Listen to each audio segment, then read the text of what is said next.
Hello friends, आप सभी का स्वागत है home science classes with Mohini ma'am में। आज हम पढ़ेंगे पियाजे जी का संज्ञानात्मक विकास, या यूँ कहें जीन पियाजे जी का संज्ञानात्मक विकास, कॉग्निटिव डेवलपमेंट थ्योरी। हमने कल पढ़ा था फ्रॉयड का, ठीक है, फ्रॉयड के विषय में पढ़ा था, और उससे पहले हमने पढ़ा था थॉर्नडाइक के विषय में। ओके, तो थॉर्नडाइक कहाँ के निवासी थे, किसी को याद है? तो मैं बताऊँ, अमेरिका के निवासी थे। और जो आपके फ्रॉयड कहाँ के निवासी थे, तो ये ऑस्ट्रिया ऑस्ट्रिया ऑस्ट्रेलिया नहीं, ऑस्ट्रिया, ठीक है, ऑस्ट्रिया भी एक देश है। ऑस्ट्रिया के निवासी थे, ऑस्ट्रिया वियना के निवासी थे ये। ओके, और हमारे ये जो जीन पियाजे जी है, ये स्विट्ज़रलैंड के निवासी हैं। तो याद कर लीजिए, क्या पता कब क्या पूछ लिया जाए।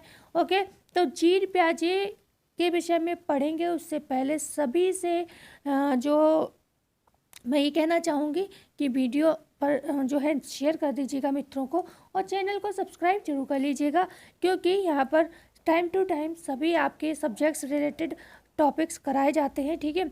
तो यहाँ पर बात आज तो संज्ञानात्मक विकास की होगी। उससे पहले सभी को धन्यवाद जिन लोगों ने हमें इतना सारा प्यार दिया, सपोर्ट दिया और अच्छे अच्छे कमेंट किए। और अगर आप लोग चाहें तो मेंबरशिप ज्वाइन कर लेंगे तो थोड़ा अच्छा लगता है, और कुछ नहीं, ठीक है। तो बस आपका मन है वो भी, लेकिन अगर करेंगे तो भाई मुझे लगेगा कि मेरी मेहनत का फल आपने दिया है, ठीक है। तो हम यहाँ पर स्टार्ट करने वाले हैं आज की क्लास, जीन पियाजे का संज्ञानात्मक विकास। ओके, तो जीन पियाजे ने जो कॉग्निटिव डेवलपमेंट थ्योरी दी है, तो सबसे पहले बात आती है कि ये निवासी कहाँ के हैं, तो स्विट्ज़रलैंड के निवासी हैं। कौन है? मनोवैज्ञानिक। अच्छा, इन्होंने क्या कहा, जो विकास है ना, ये विकास जो है ना आपका पहले होता है, उसके बाद बच्चा अधिगम करता है, मतलब लर्निंग करता है। मतलब विकास पहले हो जाएगा, बच्चा तब सीखेगा। अब सोचो, जब विकास पहले हो ही गया है तो फिर सीखने की ज़रूरत ही क्या है ना भाई, डेवलपमेंट तो हो ही गया हमारा। भाई हर व्यक्ति अपना विकास ही चाहता है। तो ये चीज़ इनकी जो है गलत है, इसको लोग क्रिटिसाइज़ करते हैं, मतलब कि ये चीज़ सही नहीं कि अधिगम पहले होता है, विकास बाद होता है, ठीक है। खंडन किसने किया? वाइगोत्स्की, और लोगों ने भी किया है, लेकिन उन्होंने सिद्ध किया इस चीज़ को। वाइगोत्स्की का कहना है कि नहीं भाई पियाजे जी, ये गलत चीज़ है आपकी, पहले बच्चे में अधिगम होगा तभी तो विकास होगा। तो वाइगोत्स्की क्या कह रहे हैं, अधिगम के बाद विकास होता है। ओके, तो ये टर्म याद रखिएगा कि किसने क्या कहा है। पियाजे ने कहा है विकास पहले होगा, अधिगम बाद में होगा। वाइगोत्स्की ने कहा नहीं, अधिगम पहले होगा, विकास बाद में होगा, ठीक है। ये अंतर है दोनों की थ्योरी का। थोड़ा और भी अंतर है, वो हम बाद में पढ़ेंगे, जब हम पढ़ेंगे वाइगोत्स्की को तब, ठीक है। आज हम बात कर रहे हैं पियाजे की। तो पियाजे जी का मानना है कि जैसे जैसे बच्चों में जैविक परिपक्वता, बायोलॉजिकल मैचुरेशन आती है, वैसे वैसे क्या होता है, वस्तुओं के बारे में अपने दिमाग में कॉन्सेप्ट बना लेते हैं। बिल्कुल सही बात है। वही जैसे जैसे मैच्योरिटी आती है, परिपक्वता आती है, वैसे वैसे क्या होता है, हम लोग दिमाग में कॉन्सेप्ट बनाते चलते हैं। जैसे कि मुझे आज भी याद है, ये तो चलो इन्हें छोड़ते हैं, पहले आपने शक्तिमान देखा होगा। हम लोग सब लोग बचपन में शक्तिमान हम भी देखते थे, कभी कभी मौका मिल जाता था, ठीक है। लेकिन मतलब था, हाँ, बचपन में काफ़ी, जब मैं छोटी थी शक्तिमान बहुत चलता था।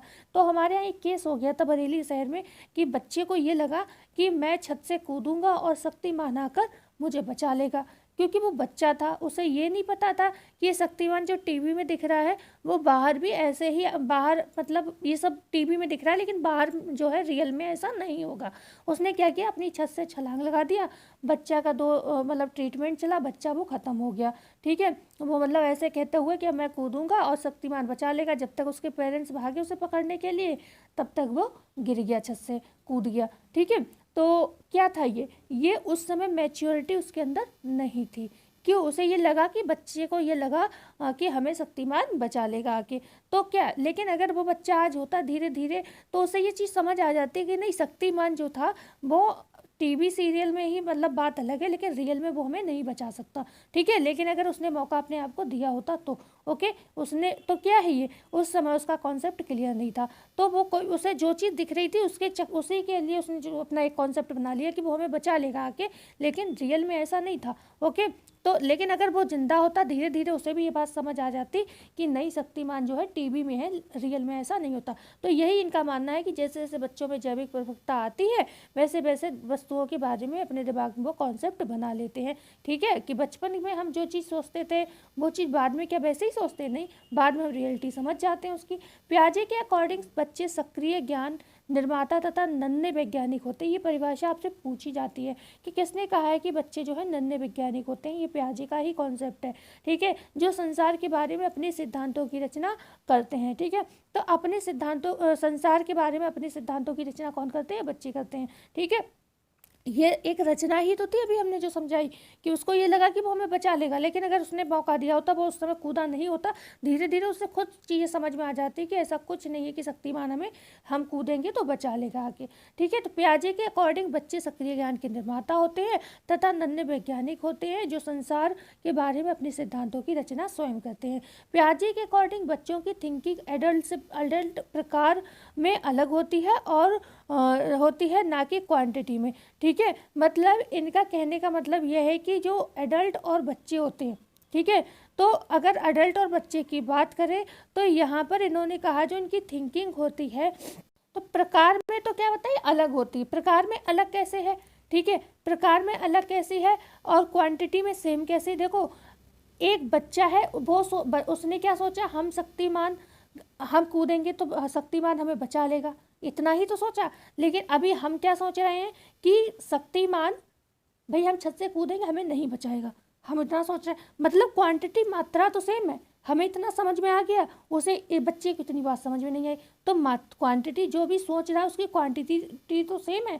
हमें पॉजिटिव चीज़ पता है, बच्चे को यहाँ पर नेगेटिव चीज़ पता थी, ठीक है ना। लेकिन टाइप अलग था बात का। उसे क्या लग रहा था कि शक्तिमान हमें बचा लेगा, हमें क्या पता है कि शक्तिमान तो कभी नहीं बचाएगा, अभी हम कूदे तो हम मर जाएंगे, ठीक है। तो यहाँ पर क्या है, सोचने का टाइप अलग है लेकिन मात्रा सेम है, ठीक है। तो ये इनका कहना था कि बच्चा सोच, उसी कॉन्सेप्ट में जो बात होती है, मात्रा तो बड़े की और छोटे की सेम ही रहती है, लेकिन क्योंकि बड़े को ओरिजिनलिटी पता होती है एडल्ट को, और जो छोटा बच्चा होता है उसको ओरिजिनल चीज़ नहीं पता होती है, वो उसके विषय में नेगेटिव चीज़ सोचता है, गलत भी सोच सकता है, भाई अच्छा भी सोच सकता है, लेकिन उस पता नहीं है कि वो सच में ही अच्छा सोचेगा, है ना। तो यहाँ पर बात करते हैं कॉन्सेप्ट ऑफ कॉग्निटिव डेवलपमेंट की। तो इन्होंने जो अपना पियाजे का जो संज्ञानात्मक विकास है, तो इसमें कुछ कॉन्सेप्ट्स दिए हैं, कुछ डेवलपमेंट के तरीके बताए हैं। तो सबसे पहले इसमें इन्होंने अनुकूलन की बात की है, ठीक है। तो इसे हम कहते हैं एडप्टेशन, ठीक है, इसको क्या कहते हैं, एडेप्टेशन कहते हैं। तो अनुकूलन, एडेप्टेशन का मतलब क्या है, वातावरण के अनुसार अपने आप को ढालना अनुकूलन कहलाता है। इसकी दो प्रक्रियाएं होती हैं, मतलब अगर आपने वातावरण में एडजस्ट कर लिया तो वो क्या है, वो है आपका अनुकूलन, ठीक है। वातावरण के अनुसार आप अपने आप को ढाल रहे हो, जो आपके यहाँ का माहौल है, बच्चा सब, ज़्यादातर बच्चे उसी में ढलते हैं, ठीक है। लेकिन कुछ बच्चे क्या होते हैं, कुछ स्पेशल उसमें निकल जाते हैं, ठीक है। तो वो क्या कहते हैं, मतलब वातावरण के हिसाब से जो नहीं ढल पाते हैं वो क्या हो जाते हैं, वही सामाजिक समस्या पैदा करते हैं बच्चे, जो प्रॉब्लमेटिक चाइल्ड होते हैं वो उन्हीं में से आते हैं। तो ज़्यादातर बच्चे क्या होते हैं, वातावरण के अनुसार अपने आप को ढालते हैं, और इस प्रक्रिया को जब ढालते हैं तो यही अनुकूलन कहलाती है। अच्छा, ये प्रक्रिया भी दो तरीके की होती है, ठीक है। एक होता है आत्मसात्करण कर लो, एसिमिलेशन, और दूसरा क्या होता है, आप समायोजन कर लो, एकोमोडेशन।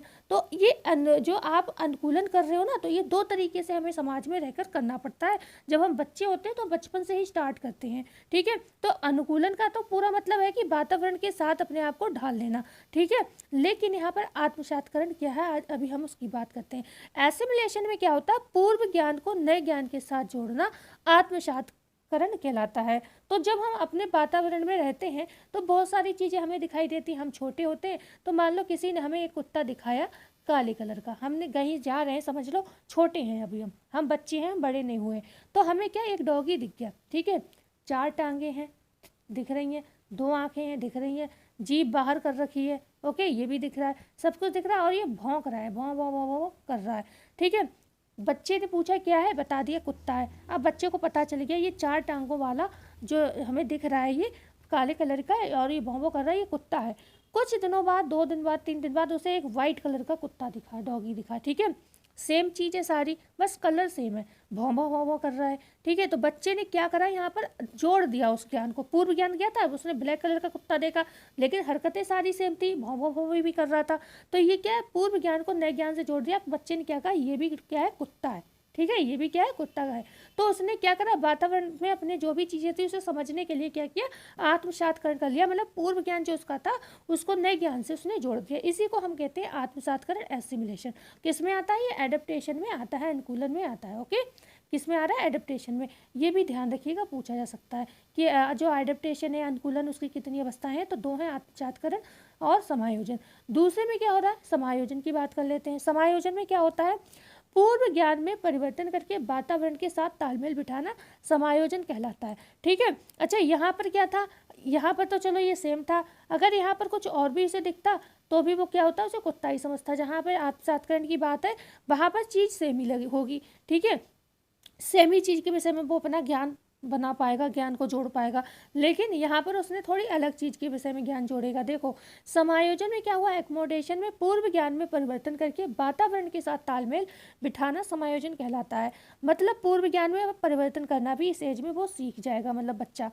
समायोजन में क्या करा उसने, जो पूर्व ज्ञान में था उसमें परिवर्तन कर लिया। कैसे, अब उसे दिखी बिल्ली, वो कहीं जा रहा है, उसे बिल्ली दिखी, बिल्ली के भी सेम 4 टांगे हैं, ओके, 2 कान हैं, 2 आँखें हैं, 1 मुंह है, लेकिन ना तो इसकी जीभ बाहर निकली है, ना ही जब भों भों भों कर रही है। अब इसने पूछा, ठीक है, मतलब उसे पूछा घर में कि मतलब ये क्या है, किसी से भी जो भी साथ में है, और उसने बताया ये बिल्ली है। तो यहाँ पर उसको ये चीज़ समझ में आ गई है समायोजन में कि ज़रूरी नहीं कि हर 4 टांग वाला जानवर जो है वो कुत्ता ही हो। ठीक है, उसे ये समझ में आ गया बिल्ली, अब ये बिल्ली है। ऐसे ही कल को उसे कुछ जिराफ दिख सकता है, ठीक है, या कुछ और दिख सकता है 4 टांगों वाला कोई और जानवर दिखता है, शेर, चीता वगैरह। तो अब वो क्या है, उनको डिफरेंस करना उनमें सीख जाता है अगर समाज में रहकर, तो उसको हम कहते हैं समायोजन करना, कि अब उसे समायोजन मतलब वो कर ले रहा है चीज़ों के साथ, पूर्व ज्ञान में वो परिवर्तन करना भी समझ रहा है। ठीक है, तो वातावरण के साथ तालमेल बिठाना, इसको हम समायोजन कहते हैं। ओके, आगे हम बात करते हैं एग्जाम्पल, इसके भी कुछ एग्जाम्पल हैं। साम्य धारण क्या है, इसमें आ जाते हैं। साम्य धारण इन्होंने क्या बताया, प्याजे जी ने, साम्य धारण में इक्विलिब्रेशन जिसे बोलते हैं, इसको भी संतुलन कहते हैं। इसके द्वारा बच्चा आत्मसात्करण और समायोजन की प्रक्रियाओं के बीच संतुलन कायम करता है। ठीक है, जो ये 2 प्रक्रियाएं भी हमने पढ़ी, यहाँ पर एक समायोजन पढ़ा और एक आत्मसात्करण पढ़ा, ये दोनों क्रियाओं के बीच में जब संतुलन बनाता है, ओके, भाई संतुलन भी तो बनाना पड़ रहा है ना उसे चीज़ समझने के लिए कि वो 4 पैर वाला डॉगी था, ये 4 पैर वाला जो जानवर दिख रहा है ये बिल्ली है, तो कहीं ना कहीं उसे संतुलन इन चीज़ों को समझने में बनाना पड़ रहा है। हम लोग नहीं, जब कभी कुछ पढ़ते हैं और बहुत सारी चीज़ें कोरिलेट करती हैं तो बड़ा मन शांत कर करके सोचते हैं कि अच्छा ये चीज़, ये योजना तब आई थी और इस योजना को यहाँ स्थानांतरित किया गया और इसके बाद इसका ये नाम कर दिया गया। कई बार आपने चाहे उसमें एक्सटेंशन एजुकेशन में जैसे कि आप पढ़ते हो ICAR, ICMR, तो इस तरीके की चीज़ों को, क्योंकि ये सब कुछ रिलेट करती हुई योजनाएं हैं, तो कहीं ना कहीं आप इन चीज़ों को पढ़ते हो। तो ये क्या करते हैं, हम लोग संतुलन बिठाने की कोशिश करते हैं जो हमें आगे तक याद रहे चीज़ें। ठीक है, तो ये आत्मसात्करण को और समायोजन को जो जोड़ने का काम करता है या जो संतुलन बिठाने का काम करता है, उसी को हम साम्य धारण या इक्विलिब्रेशन कहते हैं। तो ये याद रखिएगा, अगर प्रश्न पूछा जाए कि साम्य धारण इक्विलिब्रेशन का क्या तात्पर्य है, तो ये क्या करता है, जो हम अभी पढ़ रहे थे आत्मसात्करण और समायोजन, उसके बीच संतुलन बिठाने के लिए है ये खाली। ठीक है, आगे बात करते हैं स्कीमा क्या है। मानव के दिमाग में जो चीज़ें पहले से स्टोर होती हैं वह उनका प्रयोग उसके करके किसी विषय के प्रति एक धारणा बनाता है, तो इसे स्कीमा कहते हैं। ठीक है, आप सबको हम पढ़ा रहे हैं और अब आप लोगों ने हमें कई बार देख भी लिया है, ठीक है ना। तो आप लोग क्या होता है, जब भी हम पढ़ाते हैं तो कुछ ना कुछ आपके मन में हमारे विषय में भी चीज़ चलती ज़रूर होगी, जो भी आप सोचते हो। जैसे अभी हमने बोला आप मेंबरशिप ले लीजिए, ठीक है, तो भी आपके मन में हमारे लिए लेकर कुछ ना कुछ धारणा जरूर आई होगी। ठीक है, कि कमाना चाह रही हैं या फिर मेहनत करते, कुछ लोग पॉजिटिव सोचने वाले भी होते हैं, तो वो ये सोचेंगे कि भाई हम भी पढ़ाई इसीलिए कर रहे हैं कि हमारी अर्निंग हो। ठीक है, क्या आप लोग फ्री सेवा करने के लिए अगर पढ़ रहे हो तो फिर इतनी मेहनत क्यों करोगे, रोड पे जाके बहुत तेरी सेवाएं कर सकते हो, है ना। तो कहीं ना कहीं हर तरीके के लोग हैं जो कुछ ना कुछ मतलब हमारे विषय में सोच रहे होंगे। ये क्या होता है कि ये जो भी चीज़ आप अपने दिमाग में स्टोर कर रहे हो, ठीक है, ओके, तो उसके प्रति जो हम धारणा बनाते हैं ना, उसी को हम स्कीमा कहते हैं। ओके, जैसे यहाँ पर ये भी समझ सकते हो, जैसे कि बच्चे ने कुत्ता देखा तो उसको मतलब पहले उसको क्या पता था कि दो, जैसे ही चार पैरों वाला कोई जानवर दिखता है तो उसे क्या लगता था, ये कुत्ता है। लेकिन धीरे धीरे तो वो उसने जो कॉन्सेप्ट बनाया तो वो क्या है, वो उसकी उसकी उसका स्कीमा था, उसने वही चीज़ स्टोर कर ली। लेकिन धीरे धीरे चेंज हुआ, उसे पता चला कि अरे नहीं, बिल्ली भी होती है, तो उसको स्टोर किया। ठीक है, फिर आगे उसे पता चलेगा कि हाँ और भी जानवर होते हैं चार पैर वाले। मतलब धीरे धीरे वो लगभग सभी चीज़ों से को जानने लगेगा। तो हम किसी भी चीज़ के विषय में जो चीज़ अपने माइंड में जिस तरीके से, अब हमें पता चल गया है कि ज़ेबरे पे जो होते हैं ब्लैक चकत्ते होते हैं, एक लॉइन होता है तो वो सीधे मतलब पीले से कलर का होता है, बाल होते हैं, सिर पर बाल, बड़े बड़े बाल होते हैं, पीठ पर बाल छोटे छोटे होते हैं। ठीक है, या चीता होता है, उस पर भी चकत्ते होते हैं। तो ये सारी चीज़ें क्या है, हमारे दिमाग में स्टोर है। ओके, और हर किसी के प्रति हमारी अपनी अपनी धारणा है, हमारे पेरेंट्स के प्रति हमारी अपनी धारणा है। हम अगर शादीशुदा हैं तो ससुराल में अपनी धारणा है। हालांकि ये बच्चों के विषय में चल रही हैं, चल जाए, लेकिन अगर सोचा जाए तो बचपन से लेकर ही तो हमने ये सारी चीज़ें सीखी हैं। तो ये जो चीज़ हमारे दिमाग में स्टोर रहती हैं उसी को हम स्कीमा कहते हैं। और वो स्टोर भी हैं, उसके प्रति हमारा कोई नज़रिया भी होना चाहिए, कोई हमारी धारणा या थॉट भी होना चाहिए, तो वही स्कीमा कहलाता है। ओके, मानव शिशु में स्कीमा प्रवृत्ति और प्रतिक्रिया जन्मजात होती है। ओके, जो मानव शिशु होते हैं, हम लोगों में जो लोगों के प्रति जो नज़रिया होता है या जो भी धारणाएं हमारी होती हैं वो जन्मजात होती हैं। बचपन से ही बच्चों में ये चीज़ शुरू हो जाती है जो आज हम में है। ठीक है, ठीक है, हम में भी बचपन में भी थी और अभी भी है। अब हम बात करते हैं ऑर्गेनाइजेशन, संगठन की। पियाजे के सिद्धांत में संज्ञानात्मक प्रणाली के लिए स्कीमाओं को पुनर्व्यवस्थित करना, उन्हें स्कीमाओं से जोड़ने को संगठन कहा जाता है। ठीक है, अब आप इस चीज़ को अभी यहीं पर सोचो, जैसे अभी हमने वो मेंबरशिप वाली जो बात कही, ठीक है, तो अब आप इसको पुनर्व्यवस्थित कर रहे हो, पुनर्व्यवस्थित कर रहे हो। जैसे अभी हमने कहा कि अगर आप लोग भी तैयारी कर रहे हो तो क्या फ्री सेवा के लिए तो नहीं कर रहे हो, आपको भी पता है आपको सैलरी मिलेगी, है ना। तो कुछ लोग इसी नज़रिए से सोच रहे होंगे कि मैम तुम भी तो मेहनत करती हैं।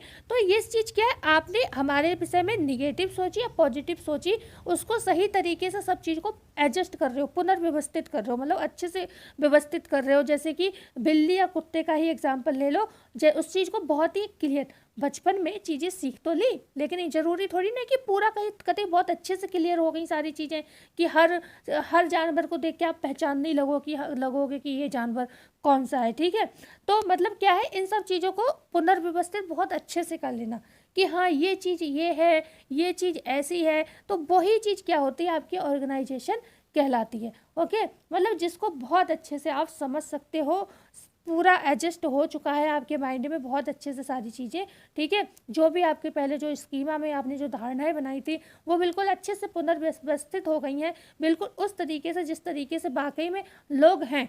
आपने हो सकता है स्कीमा में आपने किसी के विषय में गलत धारणा बनाई हो, ये भी तो हो सकता है। ठीक है, लेकिन यहाँ पर क्या है, धीरे धीरे परिस्थिति के साथ आपको चीज़ें समझ आने लगी, आपको लगा नहीं ये चीज़ सही नहीं, ये चीज़ सही है इसके विषय में, तो आपने उसको पुनर्व्यवस्थित कर लिया। ठीक है, पुनर्व्यवस्थित कर लिया, तो यही क्या होता है, आपका संगठन कहलाता है, ऑर्गेनाइजेशन कहलाता है। ओके, तो ये जो कुछ टर्म थे जो आपसे सीधे सीधे प्याजे की थ्योरी से पूछे जाते हैं, टर्म हमेशा पूछे जाते हैं। ओके, किसी स्टेज से यहाँ पर लेना देना नहीं बताया गया है, यहाँ पर सीधे सीधे इनके विषय में, बच्चों के विषय में बातें ये की गई हैं कि अनुकूलन क्या होता है, वातावरण के साथ अपने आप को ढालना, आत्मसातकरण क्या होता है, पूर्व ज्ञान को नए ज्ञान से के साथ जोड़ना, समायोजन क्या होता है कि पूर्व ज्ञान में परिवर्तन करके, बस आपको पता है ये चीज़ याद रखनी है कि कौन सी चीज़ कहाँ पर आए, पूर्व ज्ञान में परिवर्तन कर रहे हैं तो ये समायोजन कर रहे हैं।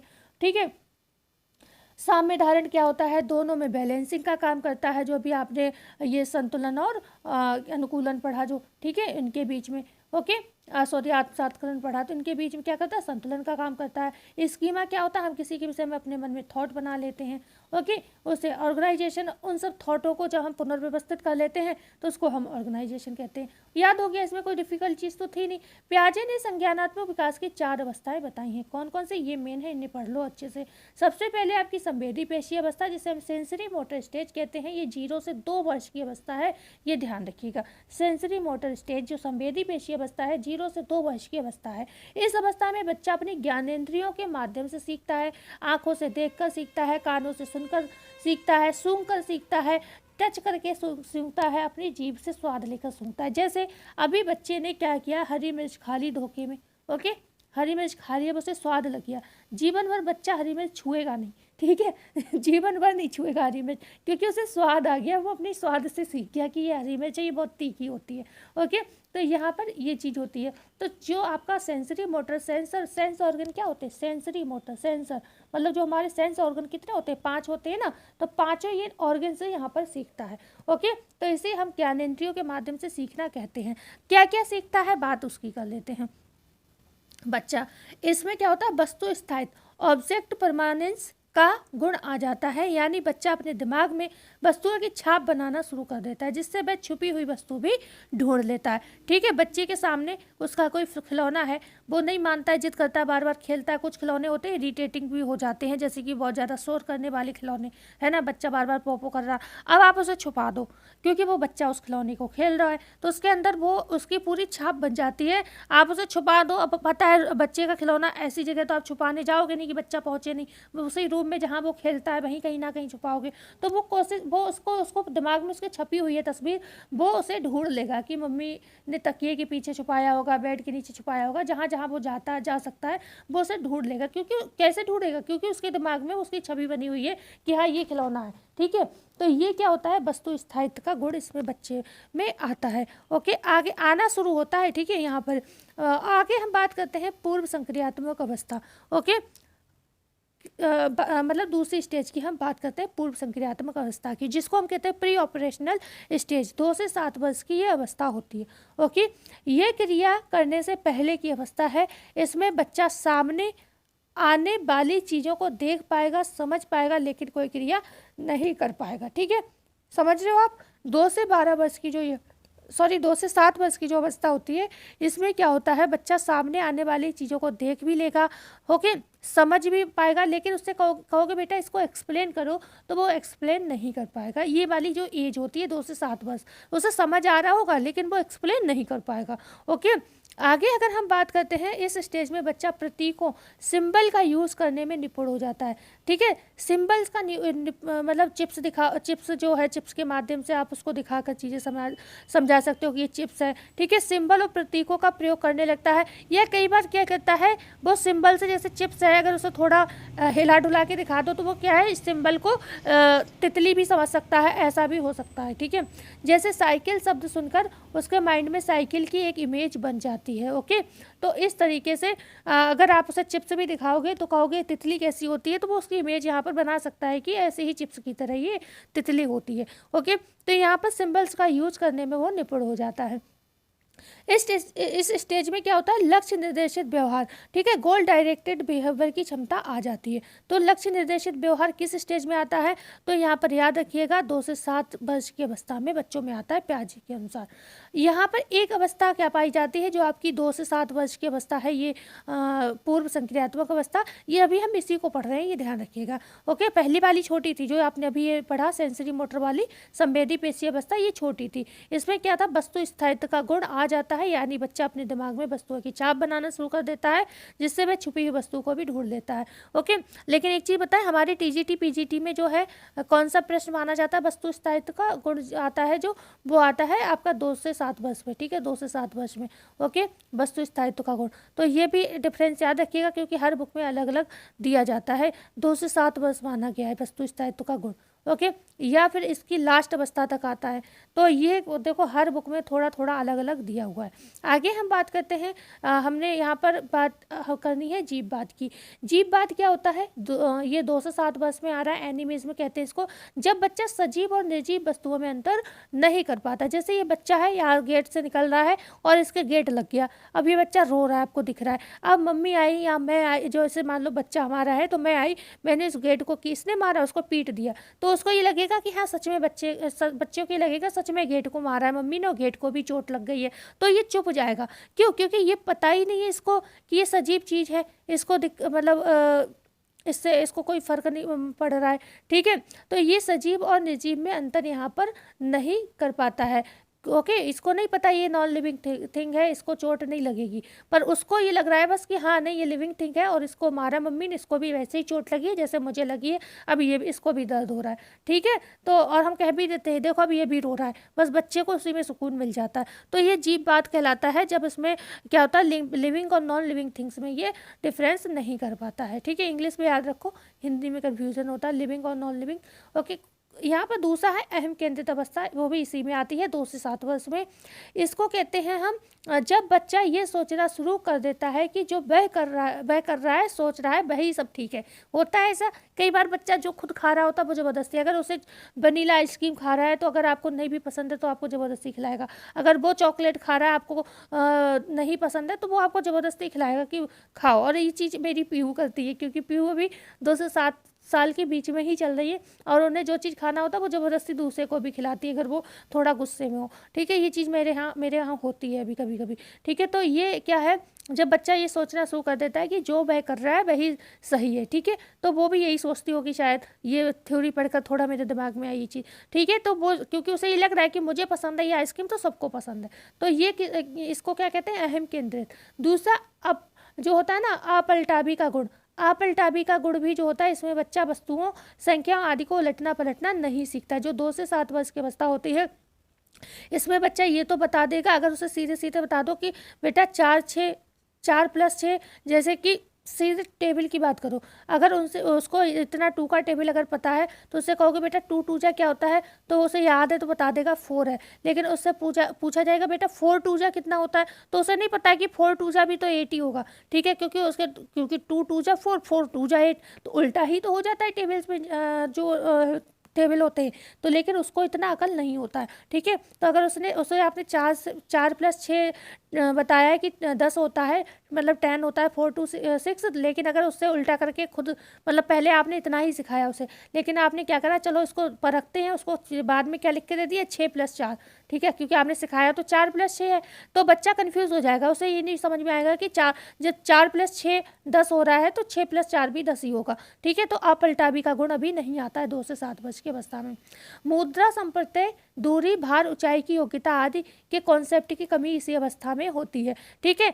उसे मतलब ये नहीं, उसे उसके पास आप चिल्लर ले जाओ या आप नोट ले जाओ तो वो ये नहीं समझ पाएगा कि चिल्लर, उसे लगेगा चिल्लर ज़्यादा होती है, वो चिल्लर उठाएगा, जबकि उसे 2000 की नोट की कीमत उसे नहीं पता है। क्यों? क्योंकि ये वाली गुण ही उसके अंदर नहीं आते हैं।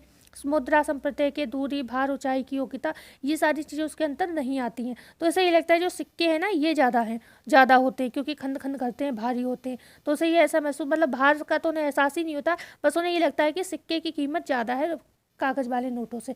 क्यों? क्योंकि उसके अंदर ये वाले गुण ही अभी नहीं होते, उसे ये अभी, क्योंकि भार माप का भी ज्ञान नहीं होता है कि कौन सी चीज़ ऊंची है कौन सी चीज़ नीची है, तो ये जैसे ये लंबाई है, मतलब इन चीज़ों का भी उन्हें सही से ज्ञान नहीं होता है, किसी भी चीज़ का जो भी आप दिख रहा है, ठीक है।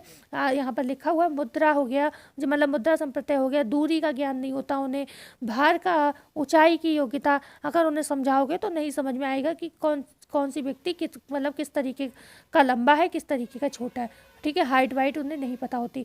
एक अवस्था ये होती है यहाँ पर केंद्रीयकरण की, सेंट्रेशन की होती है।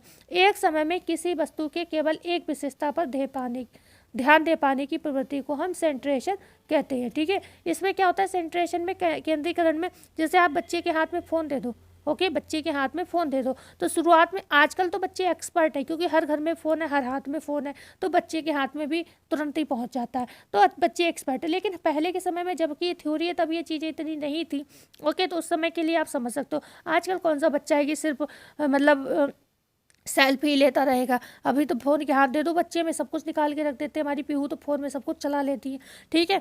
तो क्या है, लेकिन वो भी जबकि इसी एज में चल रही है, अभी 3 साल की है वो, लेकिन इसमें मतलब जबकि ये थ्योरी है तब की बात, मतलब समय के साथ चीज़ें चेंज हो जानी चाहिए, लेकिन अब ये पुरानी थ्योरी है तो हम वही पढ़ेंगे। तो इसमें होता क्या, बस इसको पता होना चाहिए कि केंद्रीकरण या सेंट्रेशन में क्या कहते हैं। तो जैसे मान लो अभी उदाहरण के लिए आपने बच्चे के हाथ में फ़ोन दे दिया और धोखे से उसने कैमरा खोल लिया, तो वो 50 बार 50 ही अपनी सेल्फी ले डालेगा। क्यों? क्योंकि उसको अभी ये नहीं पता है कि इसके आगे भी बढ़ना चाहिए, इसके आगे भी कुछ हो सकता है, ठीक है ना। वो एक ही काम पर कॉन्सेंट्रेट हो जाता है, ओके। तो एक समय में किसी वस्तु की केवल एक विशेषता पर ध्यान देता है। ओके, वो बस एक ही चीज़ को, जैसे कोई भी चीज़ दे दो तो उठा उसे पटक पटक कर देखता रहेगा वहीं पर कि ये क्या है। ओके, तो एक समय में एक ही विशेषता पे वो ध्यान देता है, ज़्यादा पर नहीं देता है।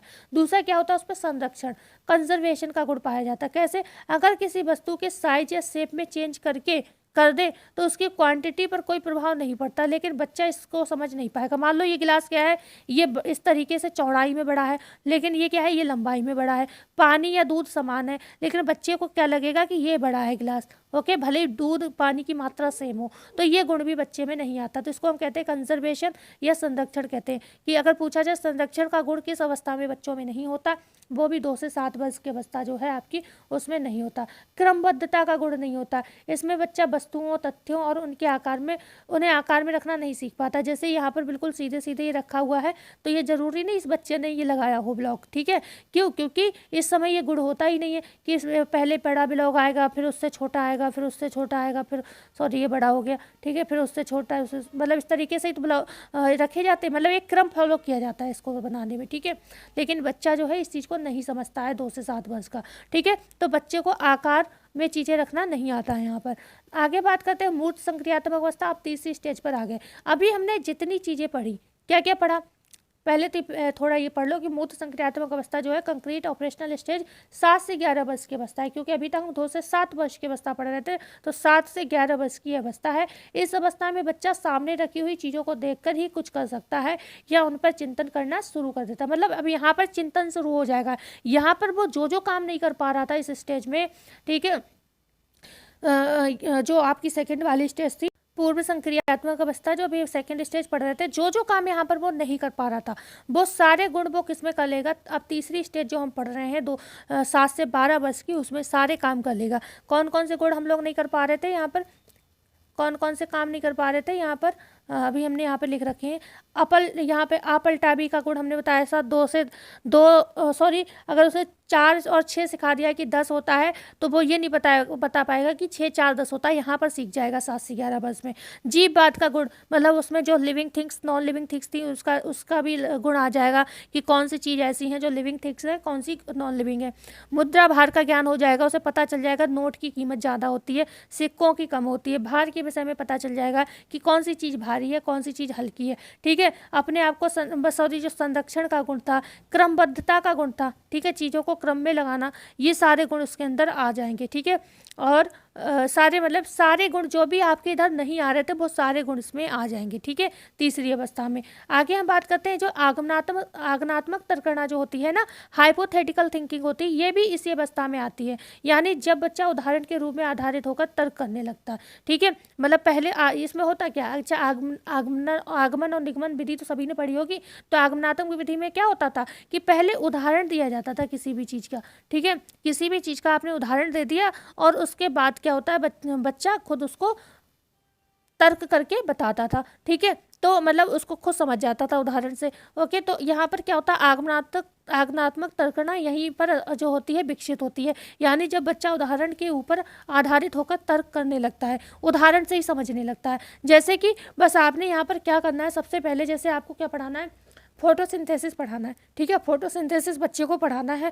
ओके, प्रकाश संश्लेषण की क्रिया को बताना है। तो पहले बच्चे को क्या बता दो, पेड़ के विषय बता दो। पेड़ के नीचे क्या होती है, जड़ होती है, रूट्स होती हैं। ओके, रूट्स में क्या होता है, इन्हें पानी लगा हुआ होता है, पेड़ों को पानी देते हैं। ओके, ऊपर से क्या होती है, सूर्य के विषय में बता दो कि ये सूर्य की किरणें जो है पड़ती हैं। ओके, सारी गैसेस उन्हें पहले पढ़ा दो, CO2 क्या होती है, O2 क्या होती है, ये सारी चीज़ें पहले बच्चे को पढ़ा दो। उसके बाद बच्चे को पता होना चाहिए एग्जैक्ट कि पेड़ होता क्या है, पानी क्या होता है, ज़मीन में जो जड़ें होती हैं वो, मतलब पेड़ की जड़ें क्या होती हैं, सूर्य क्या होता है, सूर्य की किरणें क्या होती हैं, ये गैसेस क्या होती हैं। अगर आपने ये सब चीज़ें बच्चों को बता रखी हैं पहले से ही, तब जब आप इनको जो है प्रकाश संश्लेषण की प्रक्रिया समझाओगे ना, तो बस आप बोलते जाओगे, बच्चा खुद समझ लेगा। ठीक है, ओके, क्यों, क्योंकि आपको बच्चे को पहले से उससे संबंधित चीज़ों के विषय में जानकारी है।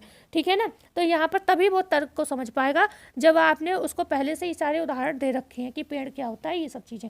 ओके, तो पेड़ जरूरी है या नहीं हमारे लिए, बच्चा आंसर क्यों, यहाँ पर एग्जाम्पल में हमने जो लिखा है वो है पेड़ जरूरी है या नहीं हमारे लिए, बच्चा आंसर क्यों, क्योंकि इसमें हमें ऑक्सीजन मिलती है, मतलब बच्चा इस चीज़ को, अगर बच्चे से प्रश्न इस टाइप के करोगे, क्योंकि सब कुछ आपने पढ़ा ही रखा है कि हमें ऑक्सीजन कैसे मिलती है, तो जब आप बच्चों से कहोगे कि हमारे लिए पेड़ ज़रूरी है या नहीं ज़रूरी है, और है तो क्यों ज़रूरी है, तो बच्चा खुद ही बता देगा कि भाई उससे हमें ऑक्सीजन मिलती है, इसलिए पेड़ हमें ज़रूरी है। ठीक है, तो यहाँ पर जो आपकी 7 से 12 वर्ष की अवस्था है, इसमें सिर्फ जो आगमन का गुण आ रहा है, निगमन का गुण यहाँ पर नहीं आता, ये भी ध्यान रखिएगा। निगमन का गुण यहाँ नहीं आएगा, निगमन की बात आगे करेंगे।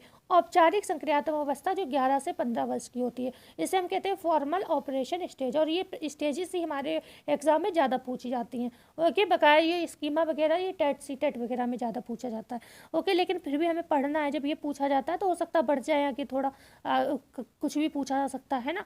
तो औपचारिक संक्रियात्मक अवस्था अगर हम बात करते हैं, यह संज्ञान की सर्वोच्च अवस्था होती है। भाई यहाँ तो बच्चा मैच्योर हो चुका होता है, 11 से 15 वर्ष किशोरावस्था में आ चुका होता है, तो ये संज्ञान की सर्वोच्च अवस्था मानी जाती है। इसमें बच्चा अमूर्त चिंतन, ऑब्स्ट्रैक्ट थिंकिंग करने लगता है। ठीक है, अमूर्त चिंतन। अच्छा, मूर्त और अमूर्त का ध्यान रखिएगा, अभी हमने जो पढ़ी थी यहाँ पर, मूर्त, मूर्त का मतलब क्या? अच्छा हाँ, मूर्त का तो मतलब समझाया ही नहीं।